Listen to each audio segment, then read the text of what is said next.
Olá, bom dia, cumprimento a todos com a paz do Senhor Jesus.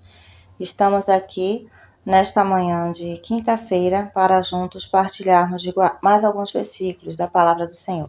Desta feita nós vamos ler aqui em Gênesis, capítulo 37, o versículo 10, o versículo 5, o 10 e o 11. Gênesis, capítulo 37, versículo 5, o 10 e o 11, que diz assim: Sonhou também José um sonho que contou a seus irmãos, por isso o aborreciam. O versículo 10 e o 11 diz assim: E contando a seu pai e a seus irmãos, repreendeu seu pai e disse-lhe: Que sonho é este que sonhaste? Porventura viremos eu, tua mãe e teus irmãos a inclinar-se perante ti? O 11 diz: Seus irmãos, pois, o invejaram. Seu pai, porém, guardava este negócio no seu coração. Amém? Eu vou trazer um esboço desse assunto para nós nesta manhã.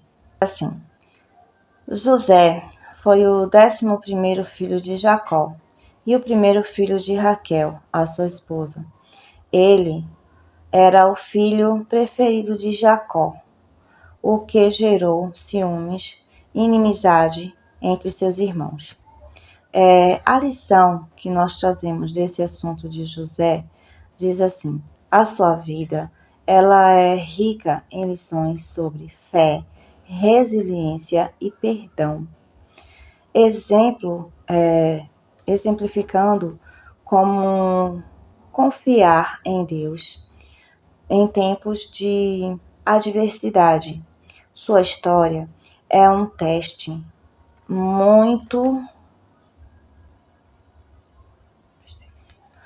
Sua história é um testemunho de que, mesmo nas circunstâncias mais difíceis, Deus, ele pode ter um propósito maior na vida de cada um de nós. Nós bem conhecemos a história de José.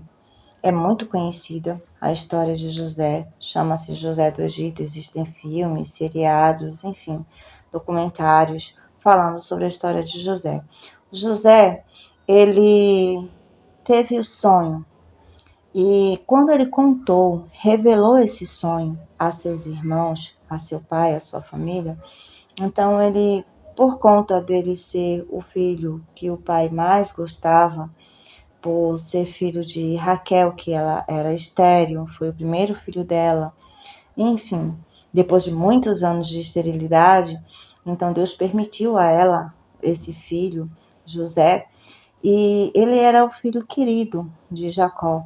Então os irmãos dele começaram a invejá-lo. Quando ele começou a contar o sonho, a inveja ficou pior, entendeu? Então, os irmãos, eles decidiram vender, tá? A epígrafe diz: José, ele é vendido por seus irmãos. Seus irmãos decidiram vendê-lo como escravo. E inventaram a história para seu pai, dizendo que ele havia sido comido por uma fera, né? Tinha sido morto, comido por uma fera. E José, ele apanhou como escravo, ele sofreu, passou por fome, frio, dificuldade. Ele era jovem, ele não estava acostumado a esse tipo de situação. Ele tinha o carinho do pai, da família, de todos lá próximo a ele. Ele não estava acostumado a passar por esse tipo de dificuldade. Ele passou. Ele foi levado à casa de Potifar para tomar conta lá. Ele foi tentado pela esposa de Potifar. Ele resistiu piamente. Então, por conta disso, ela acusou de ter tentado, enfim, fazer algo com ela.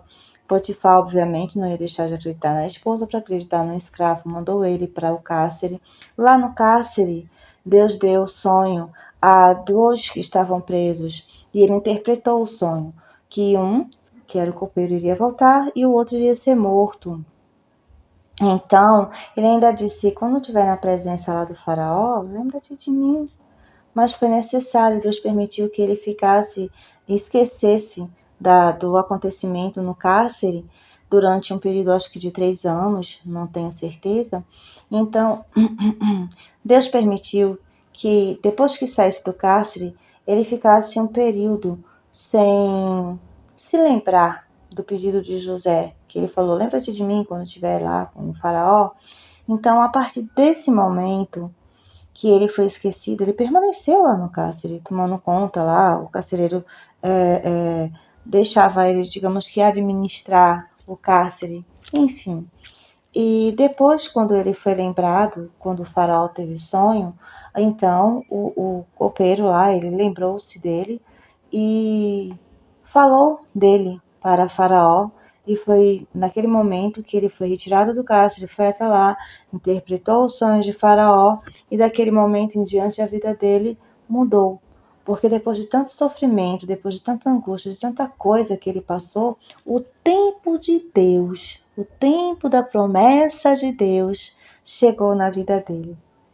E ele foi honrado, ele foi governador do Egito.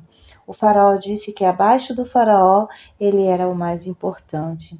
Deu até seu anel, entendeu? Então, quando eu e você aguardamos o tempo de Deus na minha e na sua vida, Deus ele honra a mim e a você. E quando a gente aguarda o tempo dele para poder realizar os nossos sonhos, nossos objetivos, os nossos ideais, então, naquele momento em diante, quando o tempo de Deus chega na minha e na tua vida, meu irmão, é só alegria. Você vai ficar como criança, eu e você ficamos como criança. A gente olha assim e faz, mas foi tão rápido, passou com dificuldade, demorou muitas vezes para mim e para você, mas para Deus não, o tempo é dele. Mas quando acontece, a gente olha assim, mas menino, não é que passou tão rápido?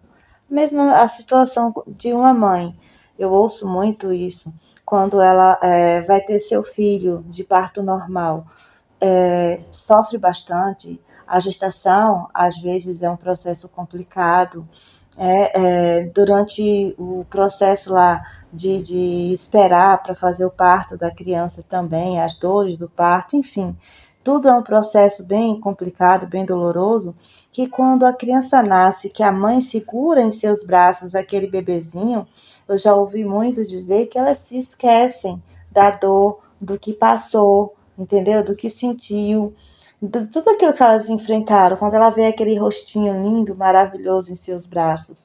Assim é a minha e a tua vitória quando chega o tempo de Deus na minha e na tua vida. A gente nem se lembra que a gente disse assim, demora, tá demorando, Deus. Não, a gente nem se lembra, porque parece até que foi assim, foi ontem que a gente pediu e que Deus fez. Então aguarda o tempo de Deus na tua vida.